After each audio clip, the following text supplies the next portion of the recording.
Okay, last January we had studied the doctrine of the person and work of Christ. I hope you remember that. पिछले जनवरी में हमने मसीह के व्यक्तित्व और उसके कार्यों की शिक्षा पाई थी. मसीह यीशु के व्यक्तित्व और उसके कार्यों पर हमने शिक्षा पाई थी. And part of the work of Christ was to be the atonement for our sins, so that God would be reconciled to us. और मसीह यीशु के कार्य का एक भाग ये भी था कि वो हमारे पापों के लिए प्रायश्चित बने, ताकि परमेश्वर हमसे फिर मेल मिलाप करे. So now we are going to consider how this reconciliation with God is actually applied to our hearts and lives. और अब हम ये देखने जा रहे हैं कि कैसे परमेश्वर के साथ का ये जो मेल मिलाप है वो हमारे हृदयों और जीवनों पर लागू किया जाता है या अमल में लाया जाता है. That is why we call it the doctrine of the application of the work of redemption. इसलिए हम इसको उद्धार के कार्य को लागू करने की शिक्षा कहते हैं. But before we get into this doctrine, this week we must understand the common grace of God. लेकिन वो इस शिक्षा को समझने से पहले इस हफ्ते हमें परमेश्वर के सर्वलौकिक अनुग्रह को समझना होगा. परमेश्वर के सर्वलौकिक अनुग्रह को समझना होगा. Why? क्यों समझने की जरूरत है? See, as soon as human beings sinned, they should have received the ultimate punishment from God, eternity in hell. देखिए, जैसे ही मनुष्यों ने पाप किया था तो उनको परमेश्वर से तुरंत परम दंड मिलना चाहिए था, अर्थात नरक में अनंतता. They should not have received any more time on earth. इस पृथ्वी पर उनके लिए एक और क्षण जीने का कोई अधिकार नहीं था. They should not have enjoyed any more blessings from God. परमेश्वर से एक भी और आशीष पाने के योग्य वो नहीं थे. उनको एक भी आशीष नहीं मिलना चाहिए था. There should not have been one more blessing that a sinner gets from God. But in that case, the elect of God would not even have come into existence and received salvation through the work of Christ on the cross. लेकिन अगर ऐसा होता, उस हालत में परमेश्वर के चुने हुए लोग अस्तित्व में भी नहीं आते. अगर तुरंत मनुष्य को दंड देकर नरक भेज दिया होता तो परमेश्वर के जो चुने हुए लोग हैं वो अस्तित्व में ही नहीं आते और क्रूस पर किए गए मसीह के कार्य के द्वारा उद्धार भी प्राप्त नहीं कर पाते.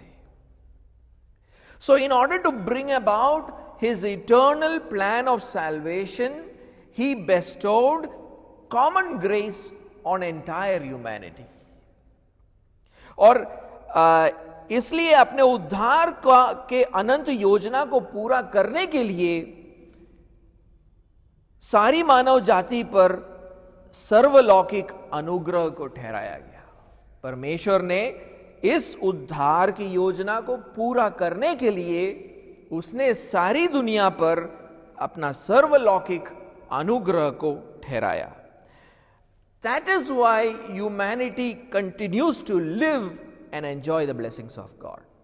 इसलिए इस कारण मानव जाति आज भी जिंदा है और परमेश्वर के आशीषों का अनुभव कर रहा है. Among them are also the reprobate or the non-elect. और इनमें कौन कौन आ जाते हैं? वो लोग भी आ जाते हैं जो परमेश्वर के चुने हुए नहीं हैं.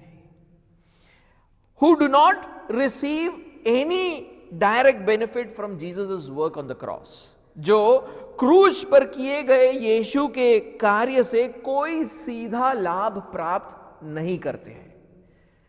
जो चुने हुए नहीं है वो यीशु मसीह के क्रूस से उनको कोई लाभ प्राप्त नहीं होता है। So those who are not chosen, the non-elect, do not receive any benefit directly from the cross of Jesus Christ. All the benefits of the cross are for the elect. क्रूस से उत्पन्न होने वाला हर सौभाग्य, हर आशीष चुने हुए लोगों के लिए है। But the non-elect do receive common grace from God. लेकिन जो चुने हुए नहीं हैं वो परमेश्वर से ये सर्वलौकिक अनुग्रह को प्राप्त करते हैं। The common grace of God is only incidental to Jesus' work on the cross. ये जो परमेश्वर का सर्वलौकिक अनुग्रह है वो क्रूस पर किए गए यीशु के कार्य से सिर्फ जुड़ा हुआ है।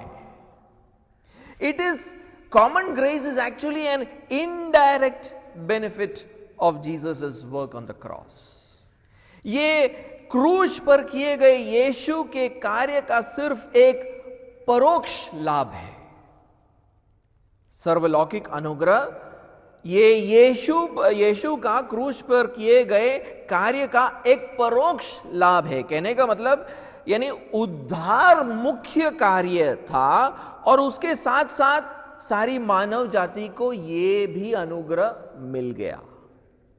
That is why we treat this as part of the doctrine of the application of the work of redemption. इसलिए हम इस शिक्षा को उद्धार के कार्य को लागू करने की शिक्षा का एक भाग समझते हैं। क्रूस से फायदे चुने हुओं को जाते हैं, लेकिन इस कार्य को पूरा करने के लिए परमेश्वर जिनको चुने हुए नहीं है उनको भी थोड़े आशीषें देता है। So God is giving his salvation to the elect, and in the process, in order to complete this plan of salvation, he gives common grace to the rest of humanity so that he can fulfill this plan of salvation. So what is common grace? तो सर्वलौकिक अनुग्रह क्या है? Now, most of what I am going to teach you today is from a book written by Louis Berkhof called A Summary of Christian Doctrine. आज मैं आपको जो सिखाने जा रहा हूं उसमें से ज्यादातर जो चीजें हैं वो लुइस बर्कहॉफ द्वारा लिखा गया एक किताब है A Summary of Christian Doctrine, उसमें से लिया गया है। And Berkhof says that when we speak about common grace, we have two things in our mind. और बर्कहॉफ कहता है कि जब हम इस सर्वलौकिक अनुग्रह के बारे में बात करते हैं हमारे मन में दो बातें होती हैं। यानी आप जब सर्वलौकिक अनुग्रह के बारे में सोचो तो ये दो बातें आपके मन में होनी चाहिए। So these are the two things when you think about common grace. First, now I want you to listen to this carefully, okay, ध्यान से सुनिएगा। Those general operations of the Holy Spirit. So this is, he is defining common grace, okay? ये सर्वलौकिक अनुग्रह की परिभाषा दे रहा है वो। Those general operations of the Holy Spirit by which he, without renewing the heart, exercises such a moral influence on man that sin is restrained, order is maintained in social life, and civil righteousness is promoted. I'll say that quickly now. Those general operations of the Holy Spirit by which he, without renewing the heart, exercises such a moral influence on man that sin is restrained, order is maintained in social life, and civil righteousness is promoted. अब इसको मैं हिंदी में बोलूंगा। सर्वलौकिक अनुग्रह का मतलब है पवित्र आत्मा के वो साधारण संचालन जिसके द्वारा वो हृदय को, मनुष्य के हृदय को परिवर्तित किए बिना मनुष्य के ऊपर ऐसा नैतिक प्रभाव डालता है जिससे पाप को सीमित किया जाता है, सामाजिक जीवन में अनुशासन बनाए रखा जाता है और प्राकृतिक अच्छाई को प्रोत्साहित किया जाता है। फिर से मैं बोलूंगा, सर्वलौकिक अनुग्रह का मतलब है पवित्र आत्मा के वो साधारण संचालन जिसके द्वारा वो हृदय को परिवर्तित किए बिना, मनुष्य के हृदय को परिवर्तित किए बिना मनुष्य के ऊपर ऐसा नैतिक प्रभाव डालता है जिससे पाप को सीमित किया जाता है, सामाजिक जीवन में अनुशासन बनाए रखा जाता है और प्राकृतिक अच्छाई को प्रोत्साहित किया जाता है। Now let me explain this, मैं इसको समझाना चाहूंगा। A person receives common grace through the operation of the Holi spirit. पवित्र आत्मा के साधारण संचालन द्वारा एक व्यक्ति परमेश्वर के सर्वलौकिक अनुग्रह को पाता है। There is a difference between the general operation of the Holy Spirit and the special operation of the Holy Spirit. पवित्र आत्मा के साधारण संचालन और उसके खास संचालन के बीच में एक फर्क होता है। By the special operation of the Holy Spirit, the redemption achieved by Jesus on the cross is applied to our hearts and lives. पवित्र आत्मा के खास संचालन से यीशु द्वारा क्रूस पर यीशु द्वारा खरीदे गए उद्धार को हमारे हृदयों और जीवन पर लागू किया जाता है। In this special operation, the Holy Spirit renews the heart of a sinner, leads him to repentance and faith, and enables him to perform spiritual good. इस खास संचालन के द्वारा पवित्र आत्मा एक पापी के हृदय को परिवर्तित करता है, उसे पश्चाताप और विश्वास की ओर ले जाता है और आत्मिक भलाई को करने के लिए उसे सिद्ध बनाता है। But when God gives common grace to humanity, the Holy Spirit is not doing this task. लेकिन जब परमेश्वर मानव जाति पर सर्वलौकिक अनुग्रह को देता है, तब पवित्र आत्मा ये कार्य को नहीं कर रहा है। That is why it is called the general operation of the Holy Spirit. इसलिए इसे पवित्र आत्मा का साधारण संचालन कहा जाता है। In this general operation, the Holy Spirit exercises such a moral influence on sinful humanity that their sin is restrained. इस साधारण संचालन के द्वारा पवित्र आत्मा ऐसा नैतिक प्रभाव पापी मनुष्यों पर डालता है कि उनके पाप को सीमित रखा जाता है। And they are able to perform some good deeds which are in keeping with the laws of God. और वो कुछ कुछ ऐसे कार्यों को भी कर पाते हैं जो परमेश्वर की व्यवस्था के अनुसार है। पापी मनुष्य इस सर्वलौकिक अनुग्रह के कारण वो कुछ कुछ ऐसे अच्छे कार्यों को भी कर पाता है जो परमेश्वर के व्यवस्था के अनुसार है। But these good deeds have no spiritual value because it is arising from a heart that has not been spiritually transformed by the Holy Spirit, rather is still in rebellion towards God. लेकिन इन अच्छे कार्यों का, यानी जो पापी मनुष्य जो अच्छे कार्य करता है परमेश्वर के सर्वलौकिक अनुग्रह के द्वारा, इनका कोई आत्मिक मूल्य नहीं है, क्योंकि ये एक ऐसे हृदय से उत्पन्न होता है जिसको पवित्र आत्मा ने परिवर्तित नहीं किया है, बल्कि उनका हृदय तो अभी भी परमेश्वर के प्रति बलवा करता है। And these good deeds help to maintain order in the social life.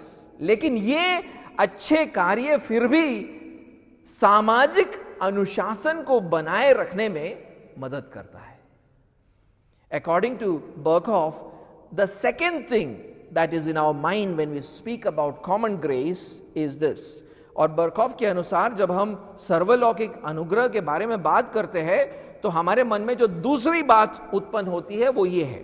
This is also a definition of common grace. ये भी सर्वलौकिक अनुग्रह की परिभाषा है। He says, those general blessings which God imparts to all men without any distinction as he sees fit. Those general blessings which God imparts to all men without any distinction as he sees fit. ये वो साधारण आशीषें हैं जो परमेश्वर बिना कोई अंतर किए अपनी इच्छा के अनुसार सारे मनुष्यों को देता है। ऐसा नहीं कि सिर्फ विश्वासियों को, सिर्फ चुने हुओं को, सबको ये आशीषें मिलती है। So, what are those general blessings which God imparts to all men? तो ये साधारण आशीषें कौन सी है जो परमेश्वर सब मनुष्यों को देता है? So we will learn that in the next section on the effects of common grace. और उसको हम सीखेंगे हमारे अगले भाग में। वो है सर्वलौकिक अनुग्रह के असर। तो अगला जो मेरा पॉइंट है ये वही है, सर्वलौकिक अनुग्रह के असर, the effects of common grace। परमेश्वर के सर्वलौकिक अनुग्रह से क्या होता है? What is the effect? What is the effect of the common grace of God? We can see at least 5 effects of common grace. हम सर्वलौकिक अनुग्रह के काम के 5 असर देख सकते हैं। We can look at 5 effects of common grace. The first one that needs to be mentioned is that God defers the execution of the sentence of death on man. पहला जो असर है, पहला असर जिसका उल्लेख हमें करना चाहिए वो ये है कि परमेश्वर मनुष्य पर लगे दंड की आज्ञा को कुछ समय के लिए टाल देता है।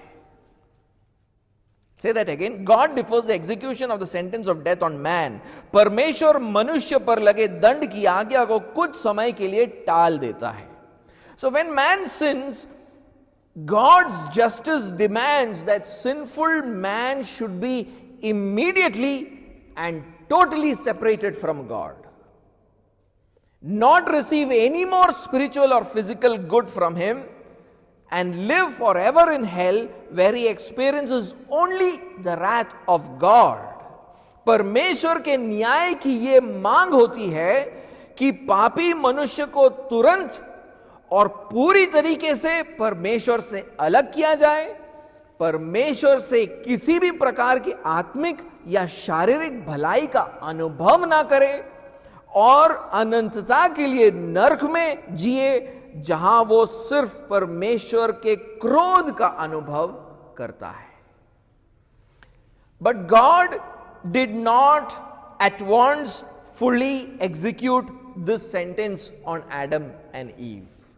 लेकिन परमेश्वर ने तुरंत और पूरी तरीके से आदम और हव्वा पर इस दंड को लागू नहीं किया। Nor does he do that with us today. और वो हमारे साथ भी ऐसा नहीं करता है। Adam and Eve immediately experienced spiritual death. आदम और हव्वा ने तुरंत आत्मिक मृत्यु का अनुभव किया। आत्मिक रीति से वो मर गए। They were spiritually dead. And all human beings born thereafter are also born spiritually dead. और उसके बाद उनके जितने भी बच्चे उत्पन्न हुए, यानी सारी मानव जाति आत्मिक रीति से मरा हुआ पैदा होता है। But they do not immediately face the consequence of physical death. लेकिन वो तुरंत शारीरिक मृत्यु का परिणाम नहीं भुगतते। It comes upon them gradually. ये धीरे धीरे उन पर आता है शारीरिक मृत्यु। Till then, God continues to give them physical life and physical blessings. और तब तक, जब तक मृत्यु नहीं आ जाता, तब तक परमेश्वर उनको शारीरिक जीवन और शारीरिक आशीषों को देता है। And you know why God does this, और पता है आपको क्यों परमेश्वर ये करता है? And God does this so that every sinner has an opportunity to come to repentance. वो इसलिए करता है ताकि हर एक पापी के पास एक मौका हो कि वो पश्चाताप करे।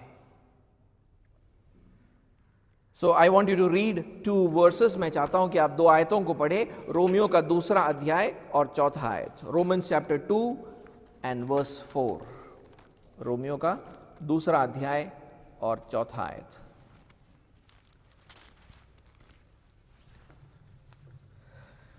Or do you presume on the riches of his kindness and forbearance and patience, not knowing that God's kindness is meant to lead you to repentance? So Paul is saying that the riches of God's kindness and his forbearance and patience is supposed to lead you to repentance. कहता है वहां पर, क्या तू उसकी कृपा और सहनशीलता और धीरज रूपी धन को तुच्छ जानता है? क्या यह नहीं समझता कि परमेश्वर की कृपा तुझे मन फिराव की ओर सिखाती है? पौलुस कह रहा है यहां पर कि परमेश्वर की कृपा पापी मनुष्य के ऊपर, कृपा, उसकी सहनशीलता, उसकी धीरज रूपी धन, ये सारी चीजें आपको मन फिराव की ओर ले जाना चाहिए। आपको आपके पापों से मन को फिराना है। इसके लिए परमेश्वर आपके प्रति धीरजवंत है। That is why God is patient with you. अभी भी आपको शारीरिक जीवन और शारीरिक आशीषें इसलिए दे रहा है ताकि आप मन को फिराओ। Is giving you physical life and physical blessings so that you might repent. I want you to read also 2 Peter chapter 3 and verse 9. मैं चाहता हूं कि आप 2 पत्रस 3 अध्याय और उसका 9वें आयत को पढ़ें। 2 पत्रस 3 अध्याय और उसका 9वां आयत। 2 Peter chapter 3 verse 9. No, so now Peter, he is talking about why the promise of the Lord's second coming is taking so much time. यहां पर पत्रस ये बता रहा है कि यीशु मसीह का दूसरा आगमन में इतना समय क्यों लग रहा है। ठीक है, this is what he says, the Lord is not slow to fulfil his promise as some count slowness, but is patient toward you, not wishing that any should perish, but that all should reach repentance. So the Lord's coming is going to usher in the judgement of God, and so if it is taking time, it is because God wants every sinner to repent. यहां पर लिखा है, प्रभु अपनी प्रतिज्ञा के विषय में देर नहीं करता जैसी देर कुछ लोग समझते हैं, पर तुम्हारे विषय में धीरज धरता है और नहीं चाहता कि कोई नष्ट हो, वरन यह कि सबको मन फिराव का अवसर मिले। यीशु मसीह के दूसरे आगमन पर क्या होगा? परमेश्वर का दंड, उसका न्याय साथ में लेकर आ रहा है वो। तो वो अगर समय ले रहा है वापस आने में, तो वो इसलिए है ताकि हर व्यक्ति अपने मन को फिराए। So the first effect of common grace of God is that God differs the execution of the sentence of death on man. तो सर्वलौकिक अनुग्रह का पहला असर यह है कि परमेश्वर मनुष्य पर लगे दंड, मृत्यु दंड की आज्ञा को कुछ समय के लिए वो टाल देता है। The second effect of the common grace of God is that sin is restrained in the lives of individuals and nations.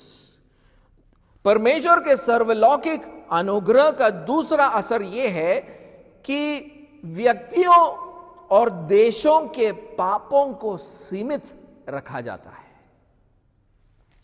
This means that the corruption that results from sin is kept under check and not allowed to fulfill all its destructive potential. इसका मतलब यह है कि पाप से उत्पन्न होने वाली दुष्टता को नियंत्रित करके रखा गया है और उसको उसके विनाशकारी सामर्थ्य का पूर्ण उपयोग करने से उसको रोका गया है। For example, in Genesis chapter 20, Abraham tells Abimelech, king of Gerar, that Sarah was his sister. उदाहरण के रूप में उत्पत्ति के 20वें अध्याय में अब्राहम गरार के राजा अबीमेलेक को कहता है कि सारा मेरी बहन है. सारा उसकी पत्नी थी, लेकिन वो कहता है कि ये मेरी बहन है. And so that Abimelech would not kill him in order to take away Sarah. और वो इसलिए कहता है ताकि अबीमेलेक उसको मार न डाले उसकी पत्नी सारा को ले जाने के लिए. क्योंकि अगर पत्नी है तो पति को मारकर उसको ले जाया जाता है, अगर बहन है तो वो ऐसे भी ले जा सकता है मारे बिना. But when Abimelech took away Sarah, God actually restrained Abimelech from touching Sarah. लेकिन परमेश्वर ने अबीमेलेक को सारा को छूने से रोका. अबीमेलेक को पाप करने से परमेश्वर ने रोका. I want you to read Genesis 20 and verse 3 to 6. मैं चाहता हूं कि आप उत्पत्ति का 20वां अध्याय और उसका 3 से 6 पढ़े. Genesis 20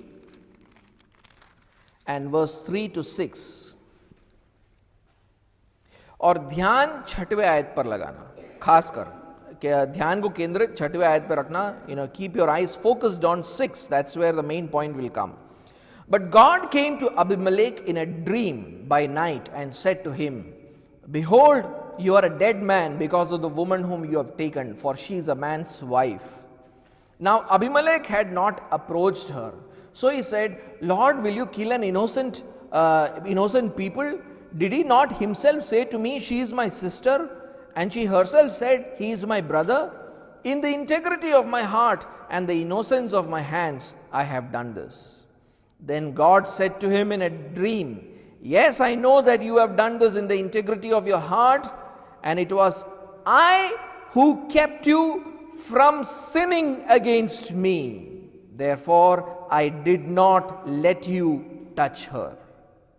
रात को परमेश्वर ने स्वप्न में अबीमेलेक के पास आकर कहा, सुन, जिस स्त्री को तूने रख लिया है उसके कारण तू मर जाएगा, क्योंकि वह सुहागिन है. परंतु अबीमेलेक उसके पास न गया था. इसलिए उसने कहा, हे प्रभु, क्या तू निर्दोष जाति का भी घात करेगा? क्या उसी ने स्वयं मुझसे नहीं कहा वह मेरी बहन है, और उस स्त्री ने भी आप कहा वह मेरा भाई है? मैंने तो अपने मन की खराई और अपने व्यवहार की सच्चाई से यह काम किया. परमेश्वर ने उससे स्वप्न में कहा, हाँ, मैं जानता हूं कि अपने मन की खराई में से तूने यह काम किया है, और मैंने तुझे रोक भी रखा कि तू मेरे विरुद्ध पाप न करे. इसी कारण मैंने तुझको उसे छूने नहीं दिया. So God says there that he kept Abimelech from sinning. वहां पर 6वें आयत में कहता है, परमेश्वर कहते हैं कि उसने अबीमेलेक को पाप करने से रोका. In the same way, Jacob says in Genesis 31 and verse 7 that God did not allow his father-in-law Laban to hurt him.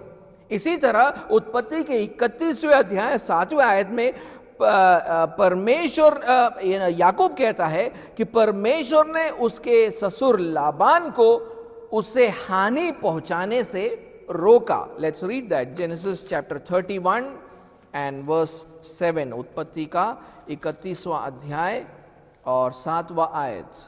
Genesis 31 verse 7.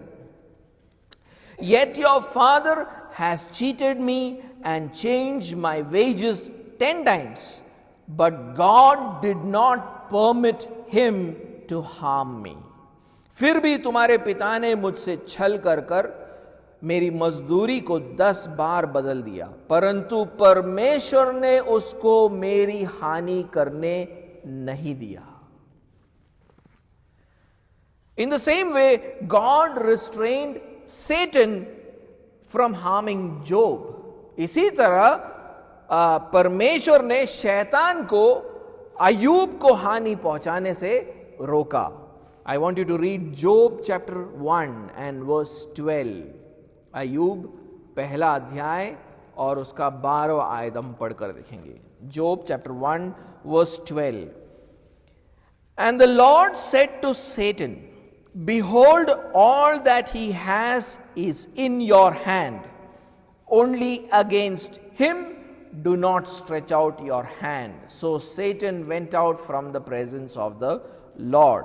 यहोवा ने शैतान से कहा, सुन, जो कुछ उसका है वे सब तेरे हाथ में है, केवल उसके शरीर पर हाथ न लगाना. तब शैतान यहोवा के सामने से चला गया. So God gave permission to Satan to harm Job's property and all his relatives. तो परमेश्वर ने अयूब को अनुमति दी कि वो अयूब के साधनों और उसके रिश्तेदारों पर हाथ लगाए, लेकिन उसके शरीर पर हाथ नहीं लगाना. Don't touch him. उसके बाद शैतान वापस आता है कि अभी भी अयूब तेरी स्तुति क्यों करता है, क्योंकि तूने मुझे अलाउ नहीं किया कि उसके शरीर को छूऊं.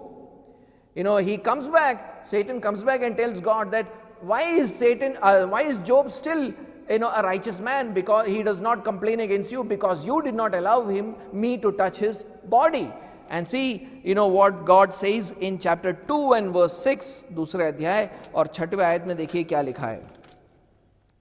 And the Lord said to Satan, Behold, he is in your hand, only spare his life. यहोवा ने शैतान से कहा, सुन, वह तेरे हाथ में है, केवल उसका प्राण छोड़ देना. तो इस बार कहता है कि तू उसके शरीर को जो चाहे कर दे, लेकिन प्राण नहीं ले सकता. You can harm him, harm his body, but you cannot take away his life. So see how God restrained Satan from doing all the sin that he could have done. देखिए कैसे परमेश्वर शैतान को रोकता है. वो जो भी पाप कर सकता था उसको करने से वो रोकता है. What we learn is that sinful men do not do all the sins that they want to do because God is restraining sin in their lives. हम यहां पर यह सीखते हैं कि पापी मनुष्य वो सारे पापों को नहीं कर सकता जो वो करना चाहता है, क्योंकि परमेश्वर ने उसके जीवन में पाप को सीमित करके रखा हुआ है. And this is due to God's common grace on humanity. और ये मानव जाति पर परमेश्वर के सर्वलौकिक अनुग्रह का कारण है. God keeps this world a livable world because he is restraining sin in the lives of sinful people. परमेश्वर इस जगत को एक ऐसा जगह बनाकर रखता है जहां पर हम जी सकते हैं. कैसे? वो पापी मनुष्यों को उनके सारे पापों को करने से वो रोकता है, उनके पापों को वो सीमित करके रखता है, उसीलिए हम यहां पर जी पाते हैं. The third effect of the common grace is that man still has some realization of what is true, good, beautiful, appreciates such things to a measure, and reveals a desire for truth, morality, and certain forms of religion. I'll say that again. The third effect of common grace is that man still has some realization of what is true, good, beautiful, appreciates such things to a measure, and reveals a desire for truth, morality, and certain forms of religion. तीसरा असर यह है कि मनुष्यों को अभी भी सत्य, भलाई, सुंदरता का एक बोध है.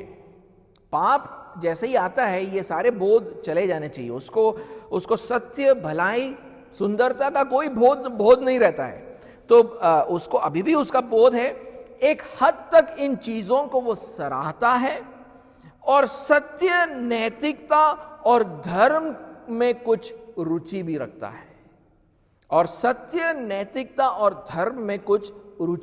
है. Now, for example, even those who do not have the Bible have some sense of morality.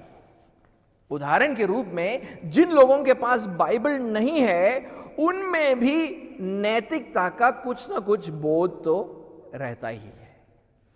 They intuitively know that some things are right and some things are wrong.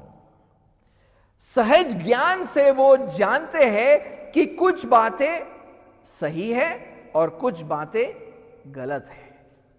This happens because God has written his law on their hearts and therefore they have a conscience. ये इसलिए होता है क्योंकि परमेश्वर ने अपनी व्यवस्था को उनके हृदयों में लिख रखा है और इसलिए उनकी एक अंतरात्मा है। The conscience is man's moral compass. अंतरात्मा मनुष्य की नैतिकता का सूचक है। Conscience blames them when they do something wrong and conscience defends them when they do something right. अंतरात्मा जब वो गलत करते हैं तो अंतरात्मा उन पर दोष लगाता है और जब वो कुछ सही करते अंतरात्मा उनको निर्दोष भी ठहराता है। कॉन्शियंस डज दिस, अंतरात्मा ये करती है। And this sense of morality has not been completely marred because of sin. और पाप के कारण ये जो नैतिकता है, नैतिकता का बोध है, वो पूरी तरीके से खत्म अभी तक नहीं हुआ है। This also is an example of the common grace of God. ये भी परमेश्वर के सर्वलौकिक अनुग्रह के कारण है कि पापी मनुष्यों में अभी भी थोड़ा बोध है कि क्या सही है और क्या गलत है। It is the common grace of God that sinful man even now has a kind of a sense of what is right and what is wrong. Read Romans chapter 2 and verse 14 and 15. Romeo का दूसरा अध्याय और उसका 14 और 15वां आयत हम पढ़े। Romans chapter 2 verse 14 and 15. Romeo का दूसरा अध्याय 14 और 15. For when Gentiles who do not have the law by nature do what the law requires, they are a law to themselves, even though they do not have the law. They show that the work of the law is written on their hearts, while their conscience also bears witness, and their conflicting thoughts accuse or even excuse them. फिर जब अन्य जाति लोग जिनके पास व्यवस्था नहीं स्वभाव ही से व्यवस्था की बातों पर चलते हैं, तो व्यवस्था उनके पास ना होने पर भी वे अपने लिए आप ही व्यवस्था है। वे व्यवस्था की बातें अपने अपने हृदयों में लिखी हुई दिखाते हैं और उनके विवेक भी गवाही देते हैं और उनके विचार परस्पर दोष लगाते और उन्हें निर्दोष ठहराते हैं। Similarly, even though sinful man is in rebellion against God, still they have not become completely irreligious. इसी तरह इस बात के बावजूद कि पापमय मनुष्य परमेश्वर के विरोध बलवा करता है, फिर भी वो पूरी तरीके से अधार्मिक नहीं हुआ है, but retains some level of religiosity in his life. बल्कि अभी भी थोड़ी मजहबी बातों को अपने जीवन में बनाए रखता है। See what Paul tells the people of Athens in Acts chapter 17 and verse 22. देखिए पौलुस एथेंस के लोगों से क्या कहता है। प्रेरितों के कृत्य 17वें अध्याय और उसके 22वें आयत में। Acts 17 verse 22, प्रेरितों का कृत्य 17वां अध्याय 22वां आयत। So Paul, standing in the midst of the Areopagus, said, so he's talking to Gentiles now, men of Athens, I perceive that in every way you are very religious. तब पौलुस ने अरियोपगुस के बीच में खड़े होकर कहा, अब वो अन्य जातियों से कह रहा है जो सच्चे परमेश्वर को नहीं जानते। क्या कहता है? हे एथेंस के लोगों, मैं देखता हूं कि तुम हर बात में देवताओं के बड़े मानने वाले हो। तो यानी पापी मनुष्य ने पूरी तरीके से अधार्मिक नहीं हुआ है, अभी भी उसको ईश्वर का एक बोध है। He still is religious and they had not become completely irreligious by denying the very existence of God. परमेश्वर के अस्तित्व को नकार कर पूरी तरीके से अधार्मिक नहीं हुए। This also is the effect of common grace of God. ये भी परमेश्वर के सर्वलौकिक अनुग्रह का एक असर है। The fourth effect of common grace is that man is still able to perform some natural good. सर्वलौकिक अनुग्रह का चौथा असर यह है कि मनुष्य अभी भी कुछ प्राकृतिक भलाइयों को करता है। There are works which are these are works which are outwardly in keeping with the law of God. ये ऐसे कार्य है जो बाहर से देखने पर परमेश्वर के व्यवस्था के अनुसार है, but they have know spiritual value in the eyes of God. लेकिन परमेश्वर के नजरों में इनका कोई आत्मिक मोल तो नहीं है। That is because these are good और righteous deeds, but they are only outwardly good and righteous. It still comes from a selfish heart which is at rebellion with God. ये इसलिए है क्योंकि भले ये अच्छे अथवा धार्मिक कार्य तो है, लेकिन ये सिर्फ बाहर से अच्छे और धार्मिक है। ये तो वही हृदय से आता है जो अभी भी स्वार्थी है और परमेश्वर से बलवा करता है। फॉर एग्जाम्पल, उदाहरण के रूप में Jehu king of Israel, Israel का राजा येहू, most of his life he lived against the laws of God, but he did some things which were right in the eyes of God. ये जो राजा है उसने अपना सारा जीवन परमेश्वर के व्यवस्था के विरोध में जिया, लेकिन उसके जीवन में कुछ तो ऐसे कार्य उसने किए जिससे जो परमेश्वर की दृष्टि में ठीक थे। आप इसको पढ़ सकते हैं, 2 Kings chapter 10 and verse 30 and 31।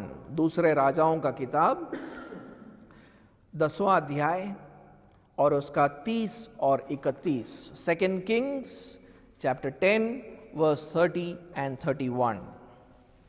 And the Lord said to Jehu, because you have done well in carrying out what is right in my eyes, and have done to the house of Ahab according to all that was in my heart, your sons of the 4th generation shall sit on the throne of Israel.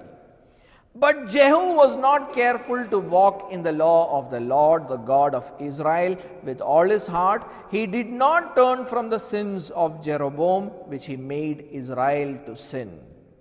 यहोवा ने येहू से कहा, इसलिए कि तूने वह किया जो मेरी दृष्टि में ठीक है, और आहाब के घराने से मेरी इच्छा के अनुसार बर्ताव किया है। तेरे परपोते के पुत्र तक तेरी संतान इज़राइल की गद्दी पर विराजती रहेगी। परंतु येहू ने इज़राइल के परमेश्वर यहोवा की व्यवस्था पर पूर्ण मन से चलने की चौकसी न की, वरन यारोबाम जिसने इज़राइल के से पाप कराया था, उसके पापों के अनुसार करने से वह अलग ना हुआ। यानी कुछ तो ऐसी चीजें उसने की जो परमेश्वर को ठीक लगा, लेकिन ज्यादातर उसका जीवन परमेश्वर की व्यवस्था के विरोध में था। He did something that was right in the eyes of God, but most of his life it was against the will of God.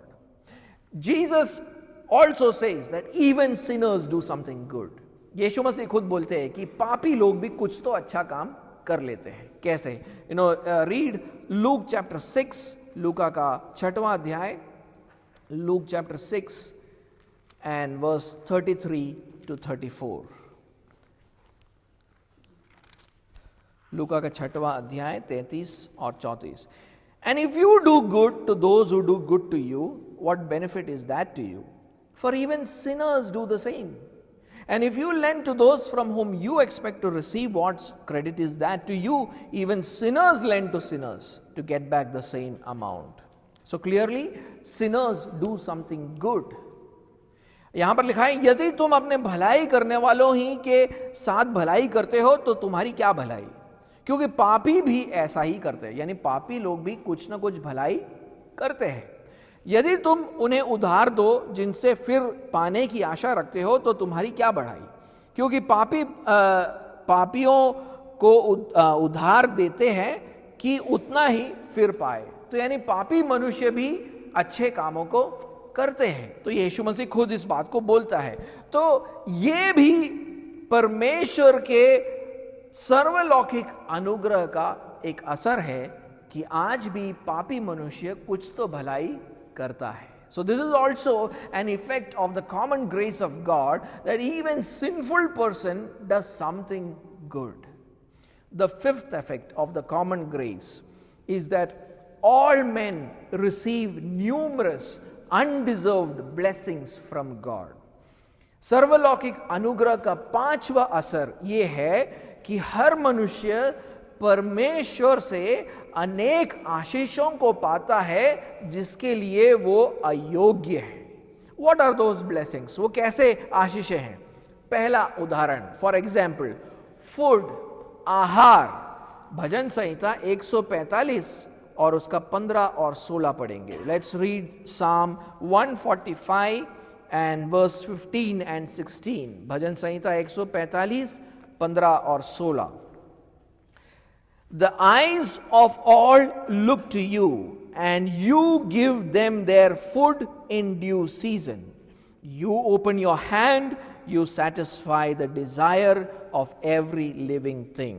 सबों की आंखें तेरी ओर लगी रहती है, परमेश्वर से कहा जा रहा है, और तू उनको आहार समय पर देता है। तू अपनी मुट्ठी खोलकर सब प्राणियों को आहार से तृप्त करता है। God gives sun and rain to whole humanity. परमेश्वर सूरज और मेघ बरसाता है सारी मानव जाति के ऊपर। Matthew chapter 5 verse 44 and 45। मत्ती का 5वां अध्याय 44 और 45 आयत को आप पढ़े। Matthew chapter 5 verse 44 and 45। मत्ती का 5वां अध्याय 44 और 45 आयत। But I say to you, love your enemies and pray for those who persecute you, so that you may be the sons of your Father who is in heaven. For he makes his sun rise on the evil and on the good, and sends rain on the just and on the unjust. परंतु मैं तुमसे ये कहता हूं कि अपने बैरियों से प्रेम रखो और अपने सताने वालों के लिए प्रार्थना करो, जिससे तुम अपने स्वर्गीय पिता की संतान ठहरोगे, क्योंकि वह भले और बुरे दोनों पर अपना सूर्य उदय करता है और धर्मी और अधर्मी दोनों पर मेघ बरसाता है, अर्थात बारिश देता है उनको। And then he gives kindness and mercy, वो अपनी कृपा और दया भी दिखाता है। Luke chapter 6 and verse 35 and 36, we had read that, I think will not go there. हमने इसको पढ़ा। लूका के 6वें अध्याय 35 और 36 आयत में वो लिखा है। I want you to read Acts chapter 14। मैं चाहता हूं कि आप प्रेरितों का कृत्य 14वां अध्याय निकालें। Acts chapter 14 and verse 16 and 17।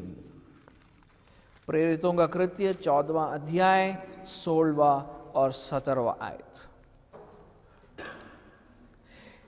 In past generations He allowed, God allowed all the nations to walk in their own ways, yet he did not leave himself without witness, for he did good by giving you rains from heaven and fruitful seasons, satisfying your hearts with food and gladness. उसने बीते समयों में सब जातियों को अपने अपने मार्गों में चलने दिया, तो भी उसने अपने आप को बेगवाह ना छोड़ा, किंतु वह भलाई करता रहा और आकाश से वर्षा और फलवंत ऋतु देकर तुम्हारे मन को भोजन और आनंद से भरता रहा। So what does God give to all the nations? तो परमेश्वर दुनिया के सारे जातियों को क्या क्या देता है? His goodness, rains, fruitful seasons, food and gladness. वो भलाई, वर्षा, फलवंत ऋतु, भोजन और आनंद से तृप्त करता है सारी जातियों को। All these blessings God gives to all man. ये सारी आशीषें परमेश्वर हर मनुष्य को देता है, विदाउट डिस्टिंक्शन। उनमें कोई भेदभाव वो नहीं करता है, अकॉर्डिंग टू हिज विल, अपनी इच्छा के अनुसार देता है। That is why it is called common grace, इसलिए इसको सर्वलौकिक अनुग्रह कहा जाता है। माई लास्ट पॉइंट, मेरा आखिरी बिंदु, means of common grace and reasons to thank God. Means of common grace and reasons to thank God. सर्वलौकिक अनुग्रह के माध्यम और परमेश्वर को धन्यवाद देने के कारण. सर्वलौकिक अनुग्रह के माध्यम और परमेश्वर को धन्यवाद देने के कारण. God uses several means to pour out His common grace, and we must thank God for all of them. परमेश्वर अपने सर्वलौकिक अनुग्रह को उंडेलने के लिए अलग अलग माध्यमों का प्रयोग करता है, और उन सब के लिए हमें परमेश्वर को धन्यवाद देना चाहिए. First, the most important means of God's common grace is the light of God's general revelation. परमेश्वर के सर्वलौकिक अनुग्रह का सबसे महत्वपूर्ण माध्यम है उसके साधारण प्रकाशन की ज्योति. उसके साधारण प्रकाशन की ज्योति. The light of God's general revelation. See, God has revealed Himself in two ways. परमेश्वर ने अपना प्रकाशन दो तरीकों से किया है. God has revealed Himself in two ways. First was through nature or what He created. पहला था उसकी सृष्टि के द्वारा, जो चीजों को उसने बनाया. That was God's general revelation. ये परमेश्वर का साधारण प्रकाशन था सबके लिए.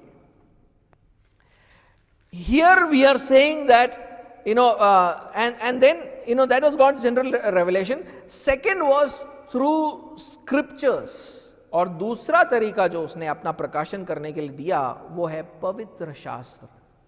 पहले सृष्टि, फिर पवित्र शास्त्र को दिया अपने आप को प्रकाशित करने के लिए. And the scriptures are called the special revelation. Nature is general revelation, scriptures are special revelation. सृष्टि साधारण प्रकाशन है, पवित्र शास्त्र खास प्रकाशन है परमेश्वर का. Here we are saying that God's general revelation through nature is also a means of God's common grace. यहां पर हम ये कह रहे हैं कि सृष्टि के द्वारा परमेश्वर का साधारण प्रकाशन उसके सर्वलौकिक अनुग्रह का एक माध्यम है. कैसे? How? When you observe and analyze what He has created, when you observe and analyze nature, sometimes sinful men come to the realization that there should be a God who has created everything. जब आप सृष्टि या रचना को देखते हो और उसका विश्लेषण करते हो, तो पापी मनुष्यों को कभी कभी ये बोध होता है कि इन सब को रचने वाला कोई ना कोई होना चाहिए, ईश्वर होना चाहिए. There has to be a God who created everything. एक सृष्टिकर्ता होना चाहिए. पापी मनुष्य भी ऐसा सोचता है सृष्टि को देखकर. Even sinful men look at nature and say there has to be a God.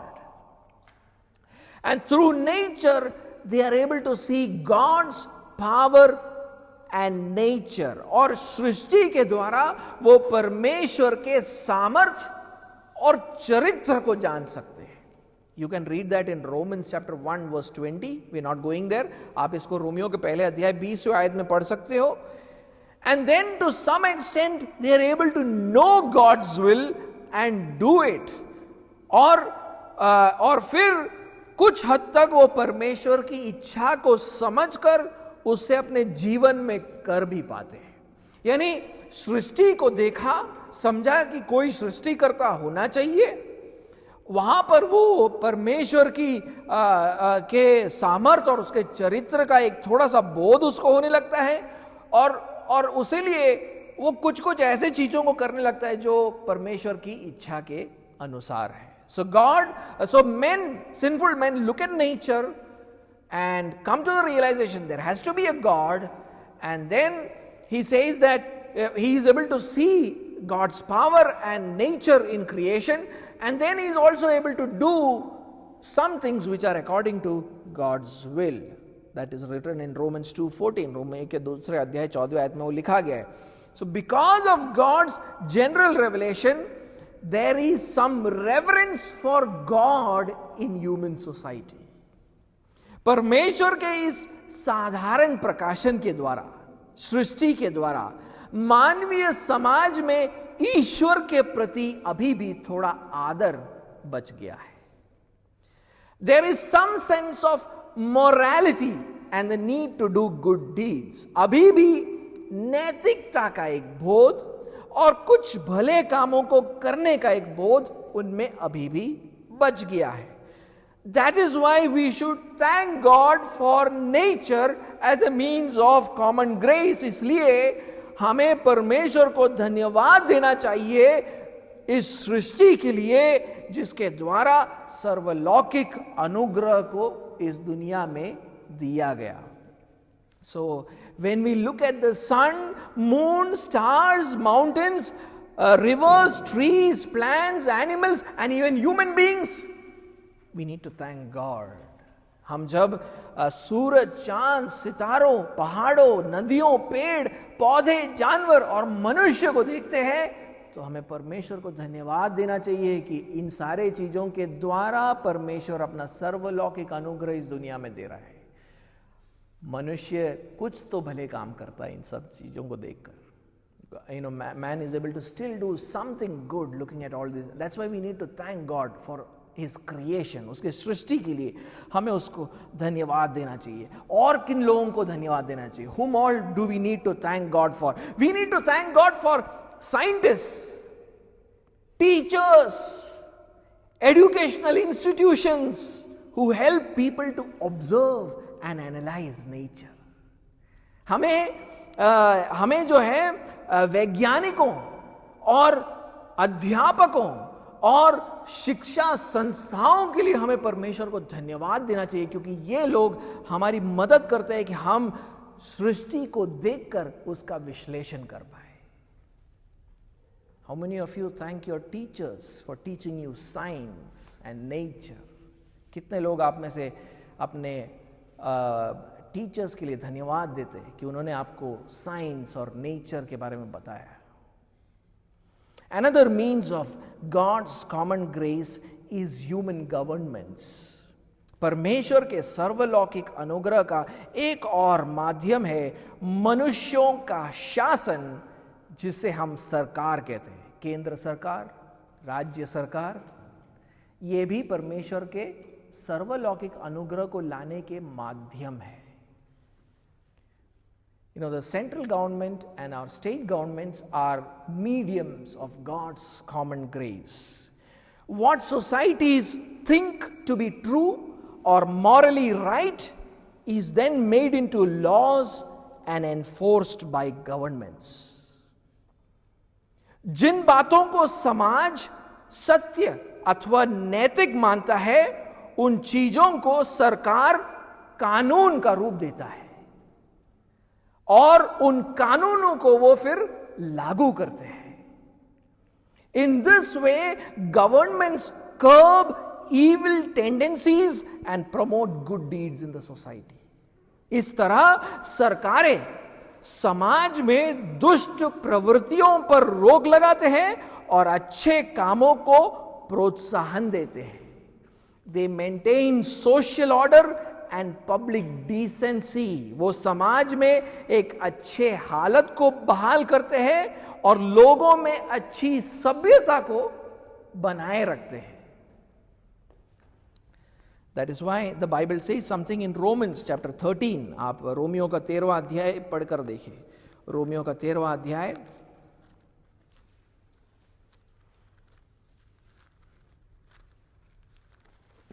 और उसका 3 और 4 आयत, वर्स 3 and 4. यहां पर हाकिमों के बारे में या नेताओं के बारे में बात कर रहे हैं. It's talking about rulers or leaders. For rulers are not a terror to good conduct, but to bad. Would you have no fear of the one who is in authority? Then do what is good, and you will receive his approval, for he is God's servant for your good. But if you do wrong, be afraid, for he does not bear the sword in vain. for he is a servant of God, an avenger who carries out God's wrath on the wrongdoer. देखिए क्या लिखा है, क्योंकि हाकिम या नेता अच्छे काम के नहीं परंतु बुरे काम के लिए डर का कारण है। अतः यदि तुम हाकिम से निडर रहना चाहते हो तो अच्छा काम कर और उसकी ओर से तेरी सराहना होगी, क्योंकि वह तेरी भलाई के लिए परमेश्वर का सेवक है। परंतु यदि तू बुराई करे तो डर, क्योंकि वह तलवार व्यर्थ लिए हुए नहीं और परमेश्वर का सेवक है कि उसके क्रोध के अनुसार बुरे काम करने वालों को दंड दिया जाए।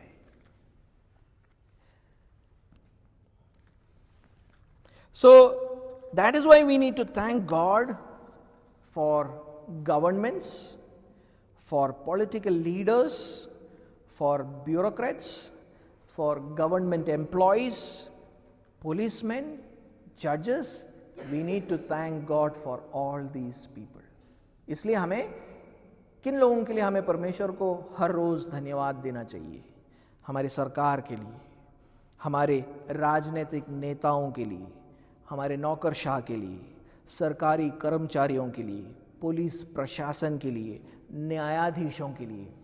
And because when they make good laws, implement those laws and they maintain order and decency in the society, societies live in security. क्योंकि वो जब अच्छे कानूनों को बनाते हैं, उसको लागू करते हैं, तो समाज का में जो हालत है वो अच्छा बना रहता है, वहाँ पर सभ्यता बनी रहती है. तो we need to thank God for all these people. इन सब लोगों के लिए लगातार धन्यवाद देने की हमें ज़रूरत है. आज देख लो हमारे चारों ओर ऐसे देश है जो टूट रहे हैं, बिखर रहे, यानी वो स्कैटर हो रहे. इकोनॉमिक कंडीशन खराब हो गया है, लोगों के पास बिजली नहीं है, पैसा नहीं है, दाम इतने बढ़ चुके हैं, टेररिज्म फैल रहा है. आप पाकिस्तान और श्रीलंका की स्थिति को देख लो और इंडिया की स्थिति को देखो. इसलिए हमें धन्यवाद देना चाहिए कि हमारे यहाँ पर अच्छे नेता, अच्छे कर्मचारी, अच्छे सरकारें, यानी पूरी परफेक्ट तो नहीं है, परफेक्ट तो कोई भी नहीं है, लेकिन परमेश्वर ने अपना सर्वलौकिक अनुग्रह इस देश के ऊपर रखा है, उसी लिए हमारा देश इस परिस्थिति में है.